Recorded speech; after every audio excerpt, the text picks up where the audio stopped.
There's a very amusing report in Fox News. This is by the reporter Chad Pergram about discussions at fairly high levels of the Biden administration, maybe going all the way to the top, about removing Kamala Harris as vice president. Now, Pergram is not one of these opinion pundits at Fox. He's a journalist on the ground with a good reputation. And so let's just explore this for a little bit. First of all, it would be completely unprecedented. I can think back to the Nixon years when the vice president, Spiro Agnew, resigned. But he resigned because he was involved in a bribery scandal and a corruption scandal. So that's a whole different matter. But here's Kamala Harris, and in effect, she's done nothing. And I think that's her offense. She's literally a zero. She's a null set. She is intellectually absurd. She is, from a policy point of view, an absentee figure. She's supposed to be in charge of the border, but nothing could be more laughable. She doesn't show up at the border. The people at the border don't even want to talk to her. There's nothing she has to contribute to the conversation. There's nothing she has to contribute to, I don't think, any conversation ever. But still, to move someone out of office, particularly when they were picked as the heir apparent.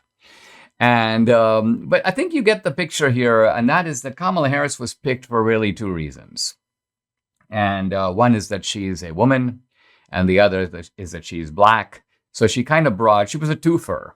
She brought two credentials to the table: the pigment of her skin, her melanin, basically, and the other, her female reproductive organs. And that was apparently enough. I can't think of anything else. It wasn't that she was a major vote getter. She was barely even on the list. They had to sort of bring her out of last place and move her up to second place and then stick her with Biden. Now, in some ways, I think this is unfair to Kamala Harris for the simple reason that obviously the disasters of the Biden administration are the fault of Biden and all the people around him, all the Obamaites who are kind of calling the shots. They're the ones who are blowing up the economy. They're the ones who are accelerating inflation. They're the ones who are causing the energy crisis. They're the ones who are unable to fix the supply chains. They're the ones who have people falling out of planes in Afghanistan. They're the ones who have choreographed the policy that led to the open border. But I think I detect here with Biden's team, his cabinet, and he takes so much pride. We have a cabinet that looks like America. And I think the problem here is with the word looks. They're going for this cosmetic diversity. And so they've ended up with a bunch of crooks and thugs and across the board incompetents. I mean, let's just look at a few examples.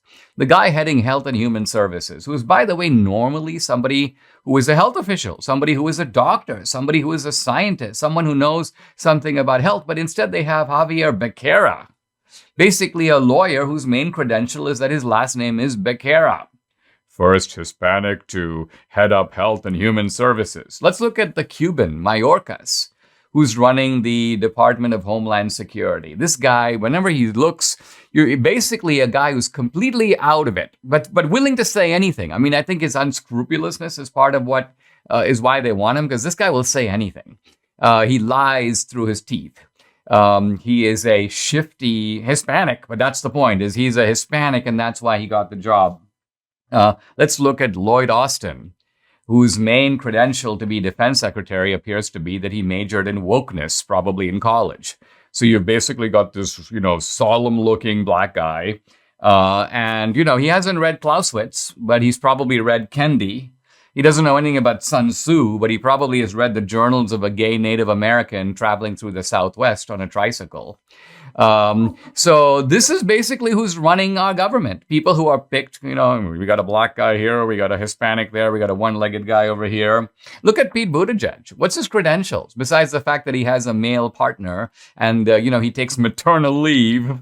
This is basically what the guy does. He doesn't know how to fix the supply chain. He's never seen a supply chain. By and large, for Buttigieg, he was running a small town with a handful of buses that went from one end of the town to the other. So, this is a Lilliputian who's given sort of Gulliver's task. And while the supply chains are faltering and crumbling, here's this clown, and it's all about symbolism for him. He bikes to work. First of all, he gets driven to the bike, and then he bikes to work while the media's photographing him. They fact check that. Yeah, that's right. He didn't bike he didn't bike his way down the stairs from his apartment. Fact, misinformation. Then we have, the only guy who's, competent, but competent in a kind of fascist way is Merrick Garland. I mean, that guy knows what he's doing, but he's a thug. He's basically the Adolf Eichmann of the Biden administration. Yeah, this is the guy who's willing to basically lock anybody up. All he needs is a memo telling him to do it. But he's atypical. I mean, what's striking about the Biden cabinet is even the white guys are stupid. I mean, even the white guys are incompetent. Look at Jake Sullivan, the national security advisor. This guy wouldn't know a national security crisis if one came out of the toilet and bit him in the butt. Anthony Blinken, the secretary of the Secretary of State. This is another guy, another clown. So this is a clown show from start to finish. And these are the people running the country. It really shows you that when you go for diversity, and that's your main consideration, and Biden literally boasts about this, what you get is a rainbow coalition of fools.